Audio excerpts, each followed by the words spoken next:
ketidakpastian dalam supply chain persediaan keamanan. Yang ketiga, menentukan tingkat optimal ketersediaan produk. Yang pertama akan dibahas oleh Vicky. Yang pertama, saya akan membahas tentang visitasi ke perusahaan. Itu adalah ada kunjungan ke perusahaan yang dilakukan oleh tim penilaian untuk melakukan verifikasi dan validasi data serta informasi yang telah disampaikan oleh perusahaan melalui pengisian instrumen akreditasi. Di sini saya akan membahas tentang perencanaan dan mengelola persediaan dalam supply chain. Terdapat sub pokok yang pertama yaitu mengelola skala ekonomis dalam supply chain. Siklus persediaan. Inventaris siklus ada karena memproduksi atau membeli dalam jumlah besar, memungkinkan tahap supply chain untuk mengeksploitasi skala ekonomi dan dengan demikian menurunkan biaya. Peran siklus inventaris dalam supply chain yang pertama yaitu lot size atau batch size. Yang kedua ada cycle inventory. Yang ketiga, inventaris siklus diadakan untuk memanfaatkan skala ekonomi dalam lot lebih besar daripada jumlah yang dibutuhkan customer. Yang keempat, inventaris siklus diadakan untuk memanfaatkan skala ekonomi dan mengurangi biaya dalam rantai pasokan. Yang kelima, harga rata-rata yang dibayarkan per unit yang dibeli adalah biaya utama dalam keputusan lot sizing. Yang keenam, fixed ordering cost mencakup semua biaya yang tidak bervariasi dengan ukuran pesanan, tetapi terjadi setiap kali pesanan ditempatkan. Yang ketujuh itu ada volume. Saya akan membahas tentang subpokok yang kedua, yaitu mengelola ketidakpastian dalam supply chain, yaitu persediaan keamanan. Persediaan keamanan adalah persediaan yang dilakukan untuk memenuhi permintaan dalam satu periode tertentu. Dilakukan persediaan penyimpanan karena permintaan yang diramalan tidak pasti dan akan berakibat kekurangan produk.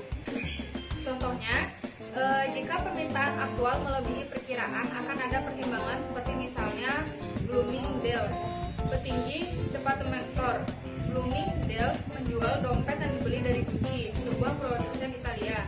Mengingat biaya transportasi yang tinggi dari Italia, manajer toko di Bloomingdale's mengambil banyak permintaan di atas 600 dompet. Permintaan untuk dompet Bloomingdale's rata-rata 100 per minggu. Gucci mengambil 3 minggu untuk menyampaikan pesanan dompetnya untuk Bloomingdale's. Jika tidak ada permintaan ketidakpastian dan tepat 100 dompet yang dijual setiap minggu, manajer toko di Bloomingdale's dapat memesan ketika toko memiliki tepat 300 dompet. Sisa permintaan tidak adanya ketidakpastian, seperti memastikan bahwa banyak yang baru tiba sama seperti dompet terakhir sedang dijual di toko. Untuk menentukan level tertentu dalam persediaan keamanan, ketidakpastian antara demand dan supply. Karena ketidakpastian antara pertumbuhan demand dan supply, level dari persediaan pengamanan yang dibutuhkan akan meningkat. Ketika reaksi pasar terhadap model produk menjadi lebih jelas, ketidakpastian dapat dikurangi dan permintaan menjadi lebih mudah diprediksi. Level yang diharapkan dari ketersediaan produk, yaitu ketika level yang diharapkan dari suatu ketersediaan produk meningkat, maka level yang diharapkan dari persediaan pengamanan juga meningkat. Selanjutnya ada mengukur ketidakpastian permintaan. Perlu kita ketahui, permintaan memiliki sistematis secara komponen acak. Tujuan peramalan adalah untuk memprediksi sistematis dan memperkirakan komponen-komponen acak. Perkiraan komponen acak adalah ukuran dari ketidakpastian permintaan dan biasanya diperkirakan sebagai standar defisiasi dari permintaan. Untuk mengukur ketidakpastian produk, ada beberapa ukuran yang dapat digunakan, yaitu yang pertama ada rata-rata pemenuhan produk, yaitu fraksi dari permintaan produk yang dapat dipenuhi oleh persediaan produk yang ada. Yang kedua ada rata-rata pemenuhan pemesanan, yaitu fraksi dari pemesanan yang dapat dipenuhi dari persediaan yang ada.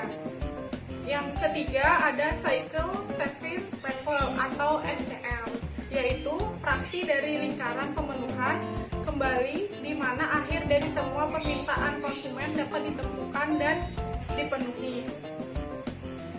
Selanjutnya ada kebijakan pemenuhan kembali. Sebuah kebijakan pemenuhan kembali terdiri dari keputusan-keputusan mengenai kapan untuk menyusun ulang dan berapa banyak untuk menyusun ulang. Ada dua contoh kebijakan persediaan. Yang pertama ada continuous review.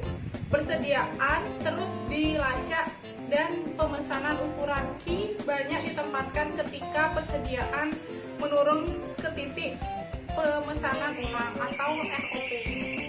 Yang kedua ada periodic review. Status persediaan diperiksa pada periodik interval reguler dan pemesanan ditempatkan untuk meningkatkan tingkat persediaan pada ambang batas tertentu.